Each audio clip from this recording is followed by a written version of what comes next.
മന്ത്രി K B Ganesh കുമാറിനെതിരായ ഭാര്യയുടെ ആരോപണത്തിൽ തുടർ നടപടി സ്വീകരിക്കാൻ സർക്കാരിനും മുന്നണിക്കുമേൽ വലിയ സമ്മർദ്ദമാണുള്ളത്.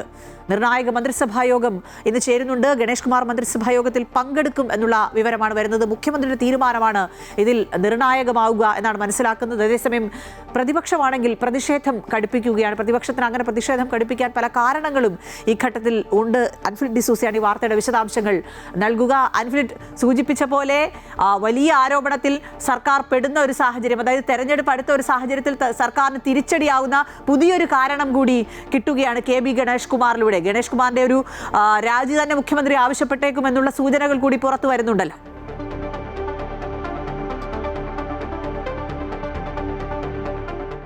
മേലുള്ളത് ഗണേഷ് കുമാറിന്റെ വിഷയത്തിൽ. കാരണം ഗണേഷ് കുമാർ കഴിഞ്ഞ യു ഡി എഫ് മന്ത്രിസഭയുടെ കാലത്ത് ഉമ്മൻചാണ്ടി മുഖ്യമന്ത്രിയായിരുന്നപ്പോൾ സമാനമായി അദ്ദേഹത്തിന്റെ ആദ്യ ഭാര്യയിൽ നിന്ന് ഇങ്ങനെ ഒരു പരാതി, ഗാർഹിക പീഡന പരാതി ഉണ്ടാകുന്നു.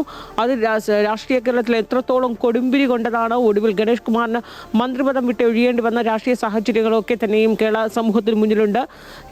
ഏറെക്കുറെ സമാനമായ ഒരു സാഹചര്യത്തിലേക്കാണോ കാര്യങ്ങൾ അടുക്കുക എന്ന് തന്നെ ഗൗരവപൂർവ്വം തന്നെയാണ് ഇടതുമുന്നണിയും CPM-ഉം സർക്കാരും ഒക്കെ തന്നെ നിരീക്ഷിക്കുന്നത്.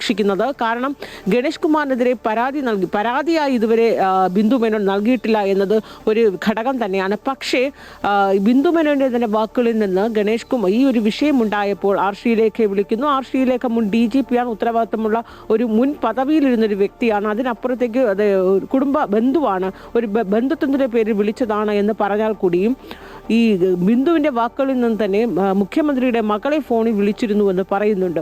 അപ്പോൾ അങ്ങനെ മുഖ്യമന്ത്രിയുടെ മകൾക്കൊരു ഫോൺ കോൾ എത്തിയിട്ടെങ്കിൽ, അതായത് മന്ത്രിയുടെ ഉദ്യോഗസ്ഥർ, പേഴ്സണൽ സ്റ്റാഫിലുള്ളവർ തനിക്ക് നേരെ ഒരു ദേഹോപദ്രവം ഉണ്ടായി എന്നാണ് മന്ത്രിയുടെ ഭാര്യ ബിന്ദു മേനോൻ പറയുന്നത്.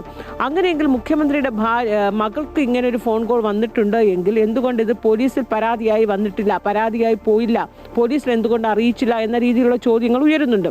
ഒരു പക്ഷേ ബിന്ദു മേനോൻ ഇന്നോ നാളെയോ പോലീസിൽ പരാതി നൽകുമോ എന്നത് ഏറ്റവും നിർണായകമായ വിഷയം തന്നെയാണ്. പരാതി രേഖാമൂലം നൽകുകയാണെങ്കിൽ ഉറപ്പായും മന്ത്രിക്കെതിരെ നടപടി ഉണ്ടാകുമെന്ന കാര്യത്തിൽ തർക്കമില്ല. നിലവിൽ സർക്കാരിന്റെ മുന്നിലോ അല്ലെങ്കിൽ മുന്നണിയുടെ മുന്നിലോ ഉള്ളത് ഒരു പരാതി രേഖാമൂലം ഇല്ല എന്നുള്ളതാണ്. പക്ഷെ അതേസമയം പരാതികളും തന്നെ ഗൗരവം തരമാണ് ഈ ബിന്ദു മേനോന്റെ വാക്കുകളൊക്കെ പുറത്തു വന്നിരിക്കുന്നത്. അതുകൊണ്ട് അതിന്റെ തുടർ നടപടി ഗൗരവത്തോടെ ഉണ്ടാകണമെന്നൊരു ആവശ്യം ഒരു കോണിൽ നിന്ന് ഉയരുന്നുണ്ട്. ഇന്ന് ഏറ്റവും നിർണായകമായ മന്ത്രിസഭാ യോഗമാണ് രാവിലെ 10 മണിക്ക് ചേരും. ഈ മന്ത്രിസഭാ യോഗത്തിൽ ഇത്തരത്തിലുള്ള വിഷയങ്ങൾ ചർച്ചയിൽ ഉണ്ടാകുമോ എന്നതിനപ്പുറത്തേക്ക് മന്ത്രി ഗണേഷ് കുമാർ ഈ വിവാദത്തിനിടെ അദ്ദേഹം മന്ത്രിസഭാ യോഗത്തിൽ പങ്കെടുക്കുന്നുണ്ട്. ഇപ്പോൾ ഗണേഷ് കുമാർ വാളകത്തെ വീട്ടിലാണ്.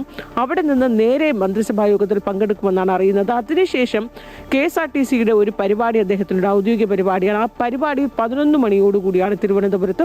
അവിടെ അദ്ദേഹം പങ്കെടുക്കുമെന്ന് തന്നെയാണ് അദ്ദേഹത്തിൻ്റെ ഓഫീസ് വൃത്തങ്ങൾ അറിയിക്കുന്നത്. അങ്ങനെയെങ്കിൽ അദ്ദേഹം അവിടെ വെച്ച് മാധ്യമങ്ങളോട് കാണുകയൊക്കെ ചെയ്യും. പക്ഷെ അതൊരു അദ്ദേഹത്തിൻ്റെ വിഷയമാണ്. അതിനപ്പുറത്തേക്ക് ഗണേഷ് കുമാറിൻ്റെ വിഷയം സംസ്ഥാന രാഷ്ട്രീയത്തിൽ വലിയ രീതിയിലുള്ള കോളക്കം ഉണ്ടാക്കുന്നു, പ്രത്യേകിച്ച് തെരഞ്ഞെടുപ്പ് കാലഘട്ടം കൂടി ആയതുകൊണ്ട്. അതിനപ്പുറത്തേക്ക് പരാതി അല്ലെങ്കിൽ ആരോപണവുമായി രംഗത്തെത്തിയിരിക്കുന്നത് ഒരു സ്ത്രീ എന്നതിനപ്പുറത്തേക്ക് അദ്ദേഹത്തിൻ്റെ ഭാര്യയാണ്.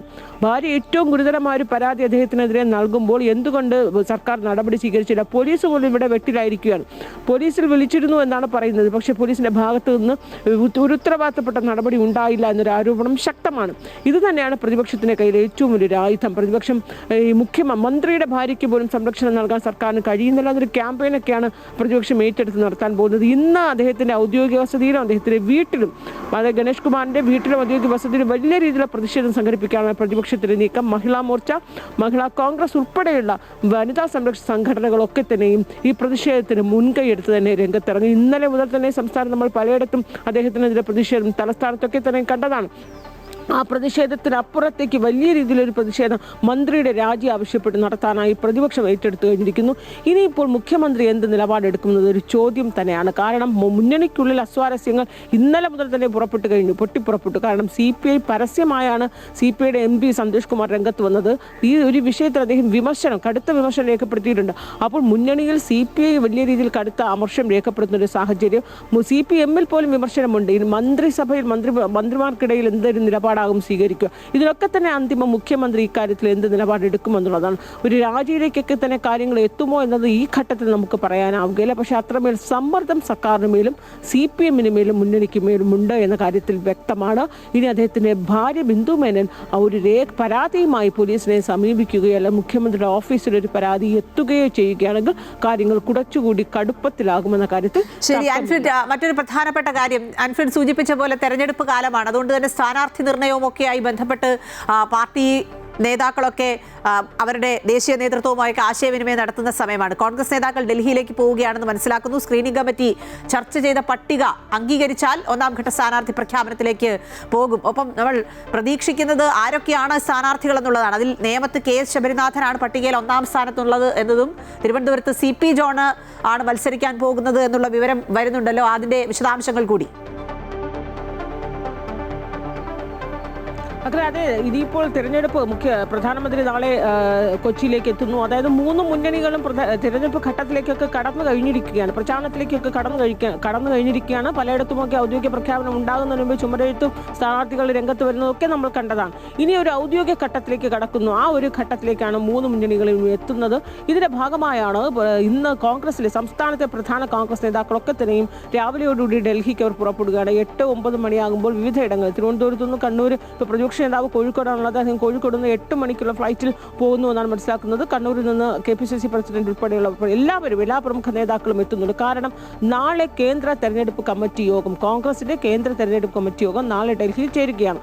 ഇതിപ്പോൾ ഈ പട്ടികയുമായാണ് പോകുന്നത്. മുഴുവൻ മണ്ഡലങ്ങളിൽ, അതായത് 86 മണ്ഡലങ്ങളിലാണ് കോൺഗ്രസ് മത്സരിക്കുന്നത്. ആ ഏറെക്കുറെ മുഴുവൻ മണ്ഡലങ്ങളുടെയും പട്ടികയുമായാണ് പോകുന്നത്. സ്ക്രീനിംഗ് കമ്മിറ്റി ആ പട്ടിക ഇന്ന് പരിശോധിക്കും. സ്ക്രീനിംഗ് കമ്മിറ്റി ഇന്ന് യോഗവും ഡൽഹിയിൽ ചേരുന്നുണ്ട്. പക്ഷേ പ്രഖ്യാപനം ഏറെക്കുറെ ഒന്നാം ഘട്ട പ്രഖ്യാപനം ഉണ്ടാവുകയുള്ളൂ. 40ഓളം ആദ്യഘട്ടത്തിൽ 40ഓളം സ്ഥാനാർത്ഥികളുടെ ഒരു പ്രഖ്യാപനമാണ് ഉണ്ടാവുക.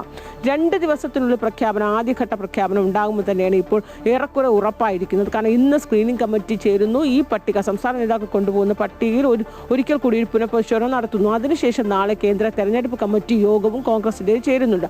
ആ യോഗത്തിൽ ഇതിനൊരു അന്തിമ തീരുമാനമാവുകയാണെങ്കിൽ നാളെയോ മറ്റന്നാളോ ഒരു പ്രഖ്യാപനം, ഏറെക്കുറെ നാളെ തന്നെ ഒരു പ്രഖ്യാപനം ഉണ്ടാകുമെന്ന് പ്രതീക്ഷിക്കുകയാണ്. വലിയ തർക്കങ്ങളില്ല, ചിലയിടത്ത് മാത്രമേ തർക്കങ്ങളുള്ളൂ. സിറ്റിംഗ് MLA-മാരുടെ കാര്യത്തിൽ തർക്കങ്ങളില്ല. അതേസമയം പാലക്കാട്, തൃപ്പൂണിത്തുറ ഈ 2 മണ്ഡലങ്ങളും ഈ ഒന്നാം ഘട്ട പട്ടികയിൽ ഉണ്ടാകില്ല എന്ന ചില സൂചനകളും വരുന്നുണ്ട്. അതിനപ്പുറത്തേക്കുള്ള പ്രമുഖ നേതാക്കളുടെ ഇപ്പോൾ K. മുരളീധരൻ അടക്കമുള്ളവരുടെ കാര്യത്തിൽ പട്ടികൾക്ക് വലിയ തർക്കങ്ങളൊന്നുമില്ല. അത്തരം കാര്യങ്ങൾ ഒരു പ്രഖ്യാപനം ഉണ്ടാകുമെന്ന് പറയുന്നു. നിയമം എല്ലാവരും വലിയ പ്രതീക്ഷയോടെ കാത്തിരിക്കുകയാണ് അവിടെ കോൺഗ്രസിന്റെ സ്ഥാനാർത്ഥി ആരാകുമെന്നുള്ളത്. കാരണം കോൺഗ്രസ് സ്ഥാനാർത്ഥിയുടെ ജയപരാജയം കോൺഗ്രസ് സ്ഥാനാർത്ഥി ആശ്രയിച്ചായിരിക്കും 3 മുന്നണികളുടെ ജയപരാജയ സാധ്യതകളൊക്കെ തീരുമാനിക്കുക.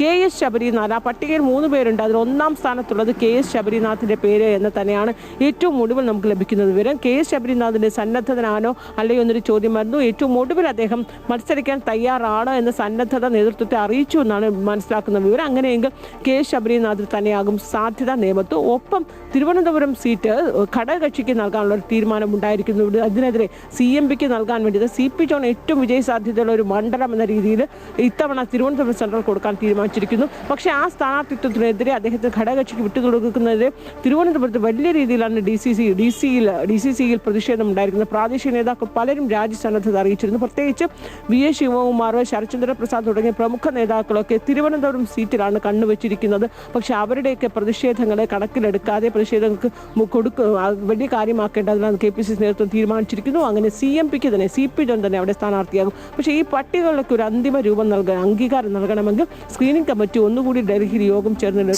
തീരുമാനമെടുക്കും. പല മണ്ഡലങ്ങളിലും ഉള്ളതിലൊക്കെ തന്നെ ഒരു അന്തിമ തീരുമാനമുണ്ടാകും. അങ്ങനെയെങ്കിൽ നാളെ തന്നെ ഒരു പ്രഖ്യാപനവും നമ്മൾ പ്രതീക്ഷിക്കുകയാണ്. അഖില. ശരി, ആൻഫ്രിഡ് ഡിസൂസയാണ് വിശദാംശങ്ങൾ നൽകിയത്. കോൺഗ്രസിന്റെ സ്ഥാനാർത്ഥി പട്ടിക അതിവേഗം വരാനുള്ള ഒരു സാധ്യത, തദ്ദേശ തെരഞ്ഞെടുപ്പിൽ അവർ ആദ്യം തന്നെ സ്ഥാനാർത്ഥികളെ പ്രഖ്യാപിച്ചുകൊണ്ട് വളരെ വേഗം പ്രവർത്തനങ്ങളിലേക്ക് കടന്നതാണ്. അത്തരം കാര്യങ്ങൾ തന്നെയാണ് ഈ നിയമസഭാ തെരഞ്ഞെടുപ്പിലും കോൺഗ്രസ് മുന്നോട്ട് വയ്ക്കുന്നത് എന്നാണ് മനസ്സിലാക്കുന്നത്.